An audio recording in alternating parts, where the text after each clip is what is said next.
we have a special guest here, the beautiful Taylor Coulter. She is joining us today, and she's going to be talking to us about mental health in the Black community and stigmas, and just a whole rounded conversation about it. Something we've never done here before. Of course, we kind of talk about it a little bit because Donovan is 5150. He's like gone, right? But we don't talk about it. Where's my check? Where's my check? Which one? Right. Donovan getting checks. He's got like racks everywhere. So anyway, so we're going to have a more formal conversation about mental wellness. And we want to take a little bit serious than normal, but we're going to also have fun too, because that's what we do. And so, Tay, why don't you go ahead and tell us a little bit something about yourself? Wait. And I'm sorry. One thing, I'm so rude. Hello to those on the podcast, all 11 of you. How are you doing today? Eventually we will figure out how to get your comments. We're still trying to figure that out. Also to you too. For those of you who are not subscribed, please do so and like.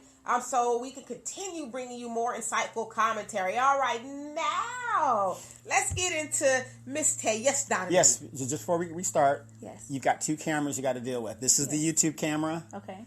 And that's the live camera, so you're going to have to kind of... And his hidden camera. Yeah, so, you're going to have to kind of pan to both. Yeah. Okay, that's fine. There you go. So go ahead. Hello, everyone. Again, my name is Tay Coulter. I am 25 years old. I know the big question is, what do you know about mental health? I am not a licensed professional. However, me as someone, I am 5150, 5250 actually. And so I've dealt with a lot of mental health issues within myself. I have 3 different mental illnesses. I've been admitted before.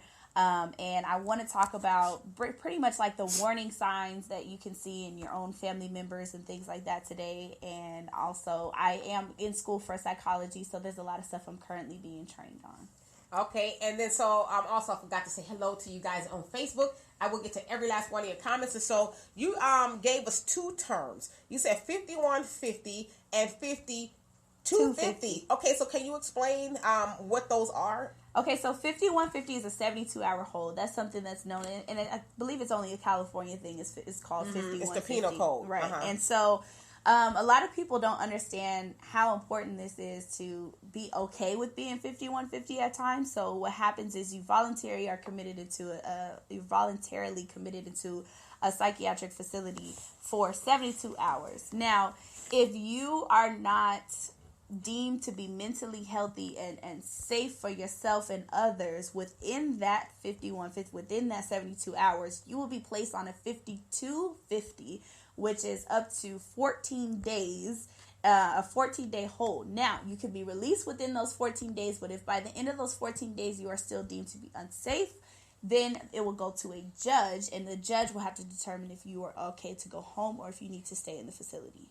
Okay, so let me just try to clarify this. Okay, so those codes that she gave are penal codes for California, and a lot of us, and it's probably very politically incorrect, have heard that code as the crazy code. Mm-hmm. So if you're 5150, people say it's the crazy code. That probably is very politically incorrect. Yeah, didn't Eazy have a song like that? 51 hit an album, 5150. I believe it was. Yeah, so you probably heard that term used before. Okay, so let me just get this straight. So when you're 5150, that is a voluntary hold.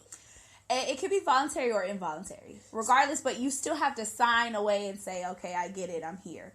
And so it's not, a lot of people do say, oh, that person's 5150, to describe somebody, crazy or whatever. But honestly, and that's what pretty much that stigma, say it as if it's something taboo, when in reality it's not. Sometimes it could be the difference between life or death for you or a family member or anything like that. Okay, so let me ask you, since we're here, what would cause, let's say in your situation, what caused you to have a 5150 or 5250 hold? What happened to spur that, if you will? Well, I suffered from a lot of trauma when I was younger and as an adult, and went through a lot of different things very fast. I had a whole year, the year of 2014, which I was 19 and went through everything under the sun in a very short period of time. I never really went through the right therapy and process to deal with that, so I coped in a lot of unhealthy ways.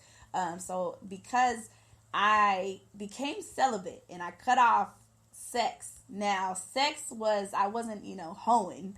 but I was staying in, unhealthy relationships with people because sex was my coping mechanism, because I don't drink, I don't smoke, I don't do any of those things. Okay.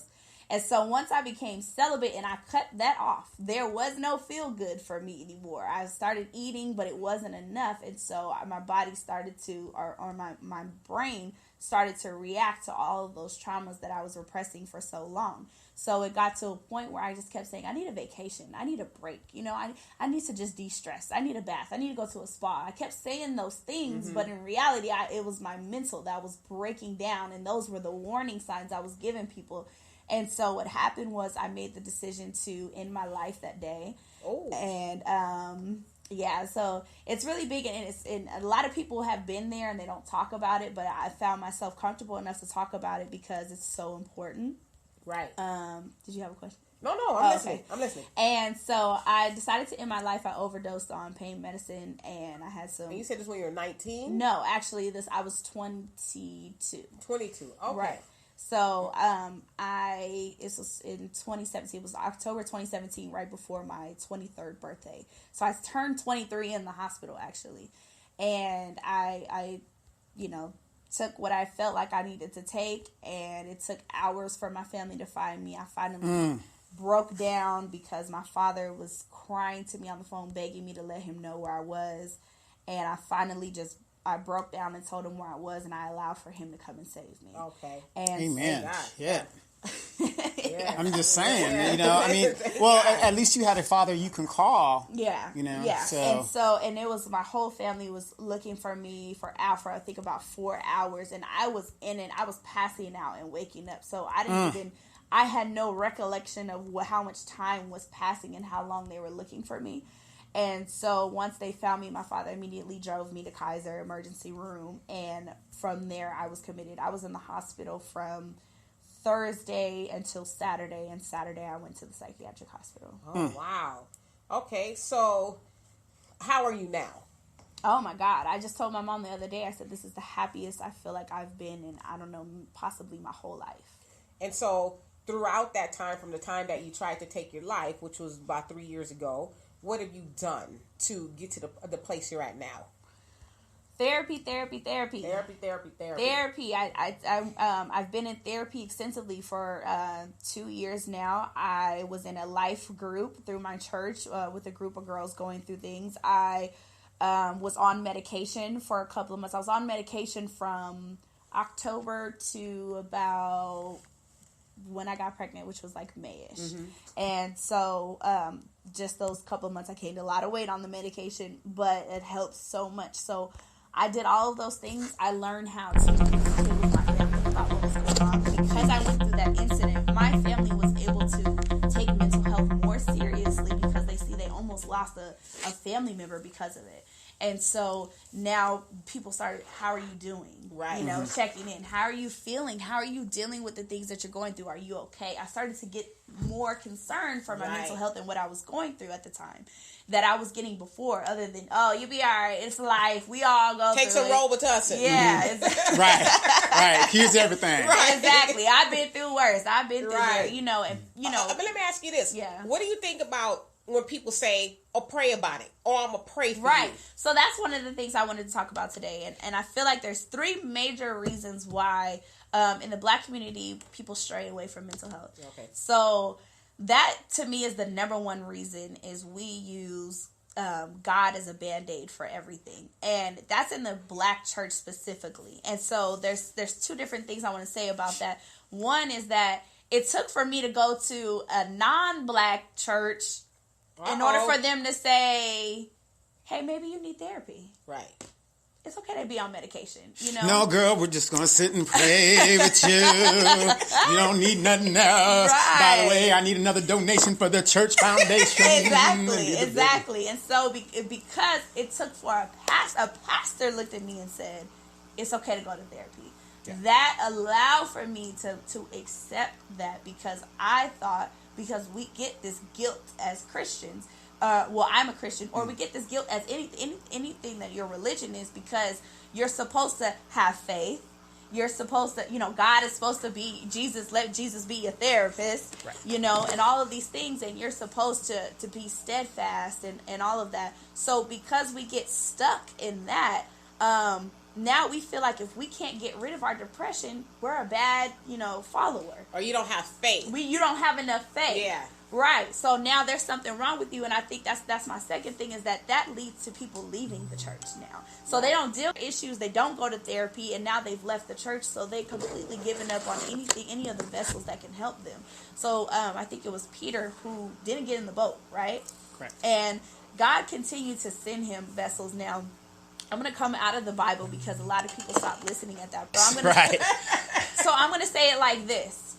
If the same way people say, let Jesus be your therapist. Now, what if I said, let Jesus be your chef? You going to go in the kitchen and wait for him to come down and make you a sandwich? Because what does the Bible say about faith?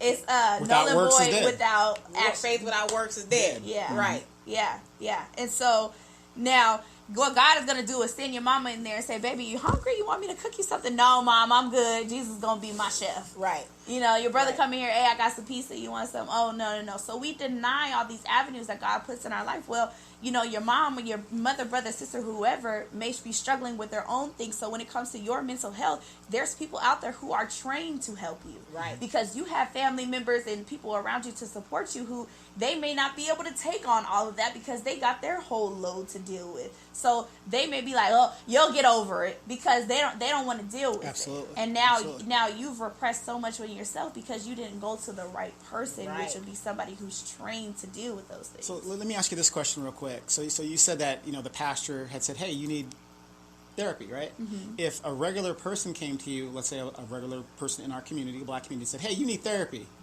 would you have taken it from somebody who's a peer? I think I would have considered it and talked with that person about it. I had tried therapy multiple times, and the first time I went through it, it did help. It was after I was after I was raped, actually. Ooh. And that worked. And then I tried another therapist who I just didn't seem like she was tapping into where I was at. And so I feel like if someone had came up to me and said, hey, maybe you should try therapy, I may have denied it and said, oh, well, I'm too far gone. Or I may have considered and said, well, how do I get therapy? Yeah, because I'm saying that because like in our community, when we say something to each other, it's usually a joke. We're like, we don't take it serious. Like, nigga, you need, you need And help. I think too, let me get these comments and I'm going to ask you something. So, Tay, our other Tay, the resident Tay, my love interest. Live, she says, what an important conversation that is desperately needed. Yes, indeed. And Walter says prayer has been turned to laziness. And you also say y'all trying to get her killed, laugh out loud, talking about prayer and, the black church and all that. Yeah. So, in your opinion, do you think there's more of us in our community that need therapy? Yes. I can answer that. Well, we know you do. Yes. That's an emphatic yes for Donovan. Okay. Yes.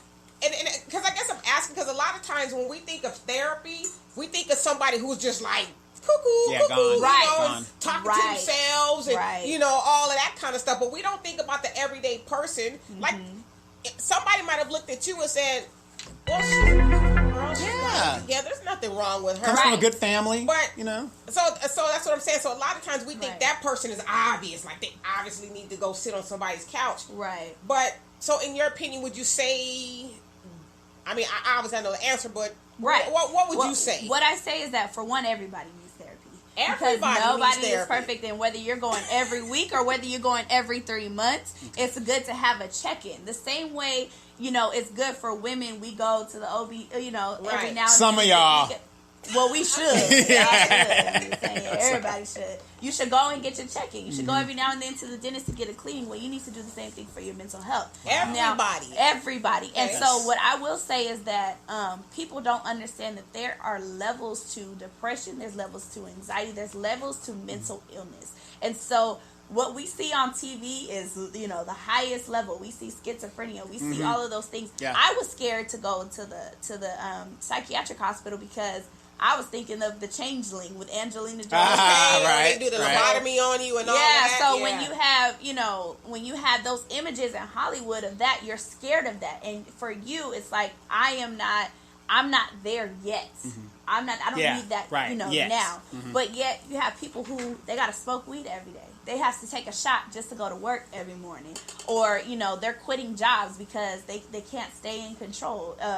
And you have people who are doing these things and they don't realize you need to go to therapy. You're struggling because, you may have an abuser in the family who's still around and you haven't dealt with it. Or you have repressed feelings because your father left a long time ago. There's a lot of people who say, oh, I'm fine. I don't need to deal with any of that. But then you're failing to see where in your life the traumatic incidents or some abandonment has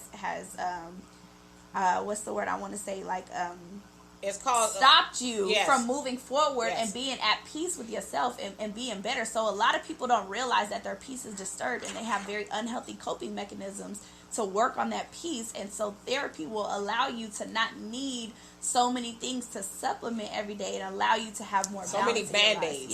Yes, As so you many said Band-Aids. earlier. You have so many Band-Aids on a wound when you could just really take all Heal that it off, all together. get it all together to where you don't need all of that every single day. So I believe a lot of people in the Black community need a therapy because we did grow up with grandmothers who, you'll be all right, don't worry about it. Yeah, the old way of dealing with and we issues. have, You put some holy oil, some holy water on and your so we have people who are, possibly those grandmothers or aunties are protecting our abusers as well. Oh, of course, without a doubt. Ray, you can't, I don't know, nothing wrong with little Pookie, even though he's in and out of jail. Nothing wrong with that. But let me ask you this question real quick. You delineated the different codes, 5150, 5152. 5250. 5250. Did you remember a young lady named Mitrice Richardson? No. Okay, she was the girl that was in the Lost Hills Sheriff's Station. They let her out late at night, and she had exhibited, 50. They say it's like 150 signs. Right, signs and stuff like that. Mental trauma And she was having a mental break or whatever, and they didn't recognize it at the time, and they ended up letting her go late at night, and she ended up getting killed whenever it was. Do you think that there needs to be more legislation to protect the mentally ill? Because definitely. We have homeless. We call them homeless when in reality, and that's really a mental they're illness. mentally ill. They can't Situation. support themselves. They can't hold down a job. They're drug addicts because they're mentally ill. There's some people who even have something going on with them with their health and that they're in pain. So now they're addicted to pain meds. So there's so many deeper issues, and I feel that and you have people also like.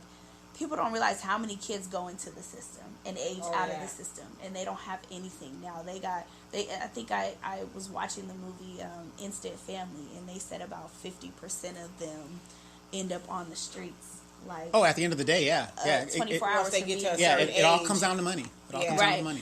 And so if we had more avenues out there that protected us and that worked on people's mental health, then I feel that we can clean up our streets. We could clean up our colleges and these areas where you have people turning to homelessness and drug addiction and things like that. And I know a cop told me that there's a lot of people on the streets who they do certain crimes in order for them to end up in jail because you get 3 meals a day, you get somewhere to sleep. Well, you got people out here doing crazy stuff too, so they could be committed as well. But if we're addressing stuff head on, if we're addressing homelessness by starting with dealing with big pharma and the pain meds, and we're dealing with mental health issues, if we're addressing that stuff, that's how we go about addressing the issues of why these people Because I always say too, like especially with the homeless issue, a lot of times people, that's a stigma in and of itself. People think homeless people are out there because they're lazy. They don't want to work. They just want a handout.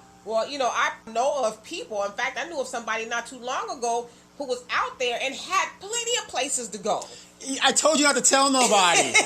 Okay? I was doing a study. Right, you're right. They had plenty of places to go, but they're like, I'm going to figure it out. I'm okay out here. And they weren't okay out there because being homeless takes a toll on you. But then I think some of that we have to address and say, well, maybe there is some mental illness going on. And this is just for me, somebody who has a roof over her head every day, on a bed to lie in or whatever. I think you gotta be crazy to willingly want to be out there on the street. Now, this is just me. Maybe some people just, don't mind being out there, but I think there's gotta be. So I guess what I'm asking is, how do we enlighten people to that? To me, it's ignorance to say people just want to be out there because they're lazy. How do you address that? I know that there are some people who have felt ill to their addictions and things like that. There are people who are just out there to be out there, and no matter what the situation is, there's gonna be homeless, people. Like, before we had houses and all of that, nobody was homeless. We just we lived, so capitalism. Yeah, we created homelessness when we created homes, and so there are going to be some people out there. But I think if we actually learn people's stories, because I also heard somewhere that I think the average American is only 2 paychecks away from it's one paycheck. Yeah. One paycheck. One paycheck. And so we have to come down from our own privilege and check ourselves, because you have to think, well, maybe if I didn't have that grant for school, I'd have to be able to go into the dorms or anything like that. Or if I didn't have this auntie that lived with over here in this state. So we have to check our own privilege and understanding that not everybody has a whole bunch of family. Right. We were speaking before the show saying that everybody doesn't have family. Your mom may have moved away from her whole family. Now you don't have no brothers, cousins, or anybody to turn to. Well, if who would have helped you? Right. There's people who have kids, so they can't go and live in any situation. I tell people all the time, if I didn't have my daughter, I could be in somebody's dorm room right now. I could have been getting flued out, But, I'm married. So, but if everybody's situation could have been so different. And so the way we can address things is checking our own privilege and understanding that, okay, so how do we help those who don't have the avenues? What can we do within our federal budget, which is a lot more than what people think it is, in order to help these people and come up with programs to where no one has to be homeless just because they didn't have a paycheck. Right. So I'll get to these other comments here. Al's got a joke on. Have mercy. Sorry. I can see it, kind of. He says, I have bipolarity disorder, generalized anxiety, mental illness, and psychosis, which has more friends than I had in school. This fool is ridiculous. And Patricia, what's happening? It says, thank you for this discussion. Yes, it is long overdue. And it was actually Tay's idea. She's like, I'm coming on the show. I said, what you going to talk about? And she said, she want to talk about this. I said, well, come on. No, and a lot of people, let me just say this real quick. You worked at the VA, so you saw a lot of the PTSD situations and... Well, actually, what's so crazy is that we had a homeless guy. I worked through the weekends, too. And so we had someone, it was a homeless guy, came in there every Sunday. And he was, digging out of the trash, homeless, didn't seem to have a bath in a long time. And he was talking to me, about his money. And he said, I only get $4,000 a month for my disability. What? He said that. You mad? I got to do some calculations. Wait a minute. He said, and he said that's not even a lot. There's most guys are getting $6,000. I said, because I'm like, I make $1,200 at this part-time job, and so that, oh my gosh. So we don't always know everybody's situation, but there's a lot of people out there who do have the help. And so I remember speaking to someone like, what are these vets doing money? Oh, they're in the hotel rooms and they're doing this. Yeah, doing the drugs, especially the Vietnam guys. And so now every time I see a homeless veteran, I'm like, go to your local VA. Right. Because they will take care of you. Yeah, the benefits are there. The benefits are there. Not a lot of people realize that about our veterans. They have the benefits. Yeah. They will always have a free meal. They will always get shelter. They will always get those things. Right. And Tay says, Tay is right. We all should be able to seek therapy to sort ourselves out. We have all things that we all have things that we are dealing with and need to explore different avenues of mental health care available to us. I think that's because, for me personally, I've never gone to a therapist, and I'll be see how they look like a word when I explain it. And you figure, I'll be 50. Okay, let me quit. I'll be 49. 49. Okay? I'll be 50. 49 in a couple of months. And so, as a black woman who's going to be 49 in a couple of months, that's a lot of years on the earth. Now, I've never seen a therapist. Well, how does that strike you? I'm shocked. With You're all the shocked. stuff you've been through? Yeah. I'm telling you, I Yeah. could write a book. Right. Maybe that'll be therapy, a book. Right. So, do you think I should go talk to somebody?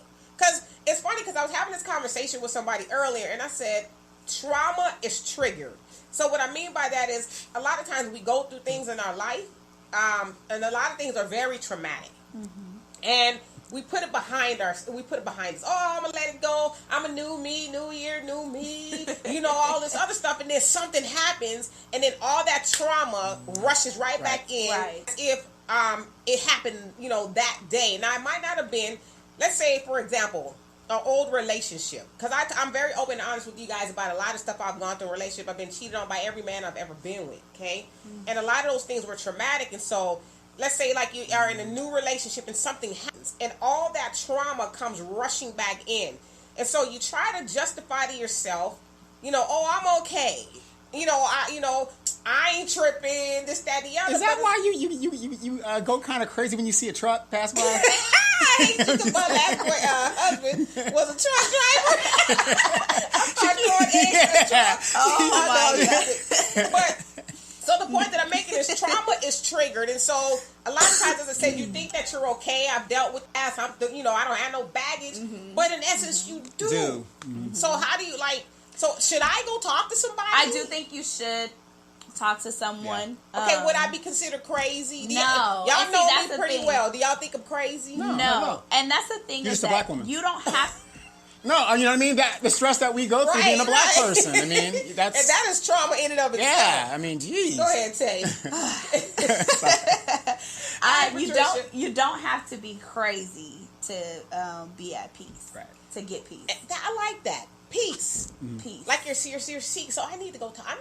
Well, I need to go talk. And so a lot of times we throw around the word, happiness. And when people think of happiness, they think, oh, I'm just, Happy. golly gee, guys, and smiling all the time. But really, you could be happy in one moment and sad in the next. Exactly. Peace is where you can have happiness, you can have, silence, you can have all of these things, but you're still going to be peace within yourself, because happiness to me sometimes is an outward thing.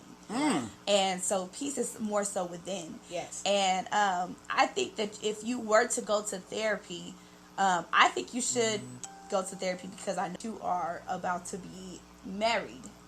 And so I believe that you should do premarital counseling. oh no, then the relationship's over. It's over. I believe in premarital counseling. I did not have premarital counseling, and I believe in premarital counseling, okay? But I believe that you should, before uprooting your life, in order to join it with someone else, because you don't want to drag that baggage. So when you pack up from California and go to Texas, you want to only take the things that you need. Right. That's a good idea. I'm actually gonna. And it was funny because I was thinking about, maybe I need to see someone, because I always tell you guys too, and I'm gonna get to you guys in comments. My mom passed away a little over 3 years ago, and to a lot of us, I consider myself old school. That was my counselor. Anytime something would happen, Mom, let me tell you about this mother. Let me know this happened. Yeah. And she would just be able to say the right things, and he'd be like, you know what? I was tripping. Right. Are you right? But I don't have that, so. But it's kind of like you and Deanna, how you advise your daughter. Right. Kind of thing. And so, my aunt, we actually had a conversation recently, because my grandmother passed in the year of 2014.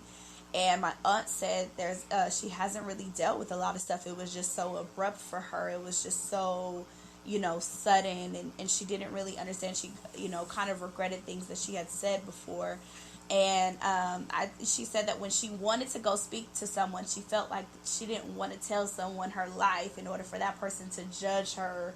And so in order for you to go to therapy, you have to leave pride at the door, and you have to learn how to be vulnerable. And some people need therapy to learn how to be vulnerable in order to receive it. So for me, I can say, like I said, I've been in therapy for 2 years. It took 1 year for me to understand how to be vulnerable with my therapist. That's me, because I'm a gangster, right? And I'm like, shoot, I'm a G. I say that a lot too. So I need to be vulnerable, because a lot of times I do have this wall of like, nah, not me, fam. And I mean, marriage and living with somebody, you know, got to involve some vulnerability. So you about to put yourself in a position where you do have to be vulnerable. I've been there, sister. And hey, Son says a lot of homeless people don't want to. Let me see more because I always miss my place. A lot of homeless people don't want to go to a shelter because of drug or alcohol addiction. They don't want to follow shelter rules. I said some of them, not all. Right. And not all homeless are broke, because if you're in Southern California, as you know, those people work and can't afford the housing, which is a political problem easily fixed by rent control. Yes. But you know that old greed thing. Absolutely. So yeah, we know that as a lot of working homeless people who literally work in their, live in their cars and go work in these high-rise buildings. In a lot of situations, they just can't afford it. I mean, rent on average out here is about $2,200, $2,500, depending, and that ain't even no monstrosity of a house. You're still in Beirut. Yeah, okay. You're still in Beirut. So I mean, a lot of people just have been, like you said, priced out. To your other point, a lot of people aren't broke per se. They just. It's a whole host of and may not have family members they can roommate with, or a homegirl or something like that. Well, some of y'all fit family members, you just don't want to do it. Yeah. But speaking of the stigma of, mental illness like that, like, okay, I fly airplanes, as we know, and I'm having a problem right now with my license being restricted because they want my military information in regards to my PTSD. Because you don't want somebody flying an airplane that has a bad day and they just crash the plane into the ground or whatever the situation is. Right. Now, I don't think there's anything wrong with me. Now, I think they're kind of going a little bit overboard with it. No, they ain't, brother. Well, you're just a little crazy. Maybe if you had clearance from a therapist saying that this person... But the point is, though, for them to put me through that process, there's nothing. I don't exhibit any whatever their symptoms are. We want to thank them. But us on the ground want to thank them. But here's my problem. I think another one of the stigmas is people that are in these influential jobs. You don't want to go in there knowing that you have this situation or that situation. Like I said, even though I'm diagnosed with PTSD, that was a military thing that they did to cover their asses when those guys were coming back killing their girlfriends and wives. Now, I didn't have that situation, and so now it's affected me in regards to my professional and what I want to do and my quality of life. Right. So now I've got to jump through all these hoops to prove there's nothing wrong. Okay, a good example of the doctor asked me the other day. He said, well, do you think you got PTSD? You know what my answer was? What? No, I'm just a black man living here. Well, they ain't trying to hear that. Well, are you episodic? Well, no. But see, that's what I'm saying. Some of the symptoms of PTSD is the symptoms a black man would display just living here. Do you see what I'm saying? I get what you're saying. Yeah. So right. So we got to think about that. There's a stigma, in regards. So some people don't want to go because it affects their jobs or. All right. Let me get these comments. Hey, Sydney, what's happening at Al here? It's funny, Mr. Funny Man. When a family member had a mental illness, my white family admitted me into the psychiatric hospital, and my black family put a football helmet on me and locked me in the back room of my grandmother's house. He's a fool. And hey, Reginald, what's happening? Oh, Lord. Let's see. He says, that beautiful lady with the glasses on reminds me of a girl that I was crazy about in the past, but this she ain't her. broke my heart. This ain't her. Well, that went left. Sydney says, word. Okay. And Son says, oh, and one more thing. I've seen more homeless whites than blacks. Well, that's probably true because they outnumber us, population-wise. And Tay, you say, for those that are scared of therapy, Talkspace is a great space for someone that would like one-on-one care without the in-person visit. I've never heard of that before. Yeah, there is a lot of apps too for mental. Really? Yeah. The VA has a lot of apps as well. I can go in there with this. I could really cut loose too. Let me tell you, this mother. Right? They're gonna be like, they're gonna cut my app membership off. And Tay says, also, wait. Somebody says no. Sydney says, I am an advocate for people to get therapy. Besides, you are friends with Donovan. So he said, I need to go and get it just because I know you on the strip right there. And Tay says, if you are seeking a black therapist in your area, try the Black Therapist Network. I will. Yeah, and let me get to Al's comment, and then I'm going to ask you guys about that. And Al says, hey, Philip, Michael Thomas, Moreno Valley Vice with Donovan, and his blue jacket is on the air. So that's what you look like, Miami Vice. So that's another good point. Do you think... Donovan, have you ever seen a therapist? Yes. Okay, so let me ask both You of y'all. have to going through flight Have training. you voluntarily, like, without? No. Okay. Nothing wrong So with they me. drug you in there. He's like, Both of y'all. Nothing wrong with me. Both of y'all. they drug him in there screaming. Go to therapy, both of y'all. Okay, so let me ask you this. Since y'all both have seen a therapist, I've whether been you to wanted to or not, Right. okay? Do you think it's important to sit down with somebody who is like yourself, meaning somebody who's black? Yes, because I don't think it really matters, but to be more honest and comfortable, because when I went to my therapist, I had to kind of explain to them post-traumatic slave disorder, because they didn't understand, like, hey, that's a white experience. Like, I've been through some things, and my people been through some things. Yeah, I said, and I'm they the way I taught me am. Stuff. You look at any black man, we don't have clear eyes. That's not a coincidence. I don't have clear eyes because I have the flu. So Yeah, but you know what I mean? It's just the stress. And the therapist was like, No. I was educating the therapist. They were like, really? I was like, yeah. I said, and they should know about this Yeah. stuff, especially. So you're saying yes. It helps to. It is important to sit down with somebody black. Tay. You don't have to What say explain. You don't have to explain No, stuff. You don't think it's important? I think you should be with whoever makes you feel comfortable. I've had a great black therapist before, and then after that, it was a black woman who was like, "Well, hey, shit happens." For real? Yeah, and then that Black was kind woman. And then I also have my psychologist who my psychiatrist, whichever it is, the one that actually was prescribing me the medication was a black woman. She was also like, hey, I got whoopings too growing up, so she was one of those, like, this and that, and it Turned it to the game. felt like she was tossing out, I'm Yeah. like, well, listen, this is what it was for me. She went to Acme Psychiatric School. My current mental health doctor for PTSD, because I have to go through the VA because if I want to get my check.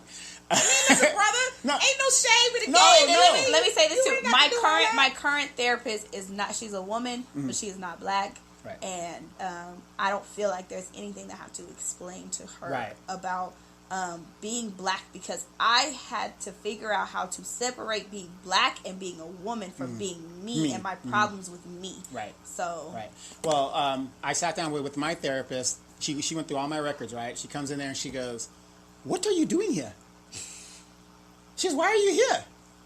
There's nothing wrong with you." She kept asking me the questions, and I was like, that's what I keep trying to tell them. But because of the military putting that in the record, I have to go through the process. Now, normal is what is relative to whoever you're speaking to, Right. period. So Right. I don't know what normal is. My normal is different than yours, and yours So is let me ask you this: what would cause a grown man to run around with Spock ears and a Star Trek uniform in the middle of the day?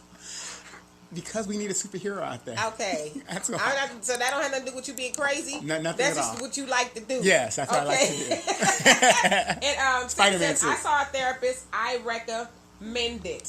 Okay. And let me say too, everything doesn't have to be a traumatic Yeah, it doesn't have to be traumatic. incident that you went through, because a lot of people need therapy from their relationships.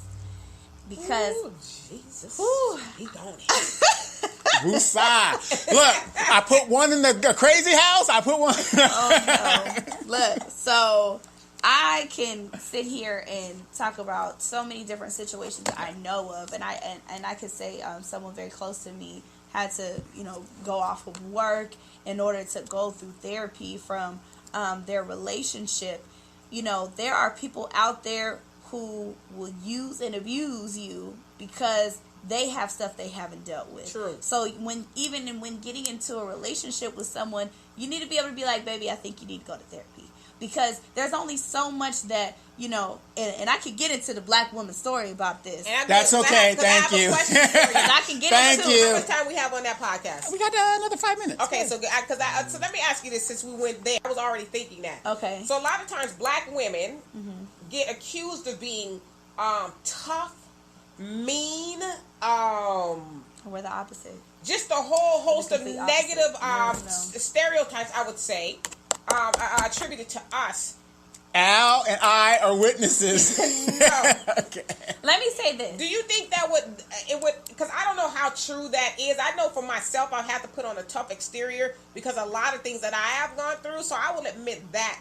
But do you think sitting down, and as I'm just saying this as black women, because I like to think of myself as a whole black Person, woman. yeah. So I think of as us as black women, do you think if we were to sit down with somebody and really just talk, about the things that we've gone through, the things we're going through, that would help us and maybe help our image a little bit? I think that image comes because we're constantly being accused of being upset or aggressive or any of those things. Is there any truth in that? At some point, if I move your cup and you say, hey, I don't want you to move my cup. Can you move it back, please? And I say, well, why you talking all crazy and now you want to go off and I'm scared to move the cup back. Now you can be like, what happened? What just happened? Just move it back. Like, I just asked for something simple. And so that is what I feel like Black women deal with so much. Because no matter how we say something, we could say it sweet, we could say it lovingly, we could text it, we could call you on the phone about it, we could write it down. It's always, people always get on the defense. Okay, but let me ask you this, because I like to play devil's advocate a lot. Thank you. Do you think, to his point, do you think that is true for some? I'll say this. And most of us. But do you think it's some of us? I will say that after going through that so much in our life, some Black women have just now are to get older and just like, well, forget it. Now I'm going to just come at everybody. Right. And I think it just naturally, because there's not a lot of protection for us.